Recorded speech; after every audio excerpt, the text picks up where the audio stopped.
ఇక డీటెయిల్స్ లోకి వెళ్తే సత్యం అహింస అస్త్రాలుగా చేసుకుని దేశానికి స్వాతంత్ర్యం సాధించడంలో కీలక పాత్ర పోషించిన గొప్ప మహనీయుడు జాతిపిత మహాత్మా గాంధీ అని జిల్లా కలెక్టర్ షాన్మోహన్ సగిలి పేర్కొన్నారు. బుధవారం స్వాతంత్ర్య సమరయోధుడు జాతిపిత మహాత్మా గాంధీ జయంతి, భారతదేశ రెండవ ప్రధాని లాల్ బహదూర్ శాస్త్రి జయంతిని పురస్కరించుకుని కాకినాడ కలెక్టరేట్ ఆవరణలోని గాంధీ విగ్రహానికి జిల్లా collector Shanmohan Sagili, joint collector Rahul Meena, trainee collector HS Bhavana, DRO doctor D తిప్పేనాయకులతో కలిసి నూలు దండ పూలమాల వేసి నివాళులర్పించారు.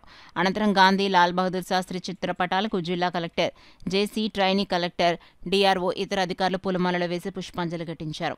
ఈ సందర్భంగా కలెక్టర్ మాట్లాడుతూ భారతదేశానికి స్వాతంత్ర్యం తీసుకురావడంలో గాంధీజీ ఎన్నో పోరాటాలు సాగించారన్నారు.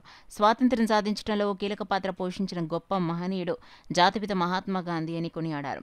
ఈ కార్యక్రమంలో కలెక్టరేట్ ఏవో రామ్మోహన్ రావు, వివిధ విభాగాల అధిపతులు తదితరులు పాల్గొన్నారు. గాంధీ జయంతి సందర్భంగా, తర్వాత మన లాల్ బహదూర్ శాస్త్రి గారి జయంతి సందర్భంగా కాకినాడ జిల్లాలో మనం రకరకాల కార్యక్రమాలు చేసుకోవడం జరుగుతుంది. అందులో ముఖ్యంగా మనం స్వచ్ఛతా హీ సేవ అనే ఒక క్యాంపెయిన్, అంటే దేశవ్యాప్తంగా జరుగుతున్న క్యాంపెయిన్లో మనం కూడా ఒక భాగంగా అన్ని పంచాయతీల్లో, తర్వాత అన్ని మున్సిపాలిటీస్లో ఇవాళ గాంధీజీ స్ఫూర్తితో కొంత పరిశుభ్రత, తర్వాత ఆల్ గవర్నమెంట్ ఆఫీసెస్ క్లియర్ చేయడం, తర్వాత ఆల్ పబ్లిక్ ప్లేసెస్లో ఈ ర్యాలీస్ చేయడం జరుగుతుంది.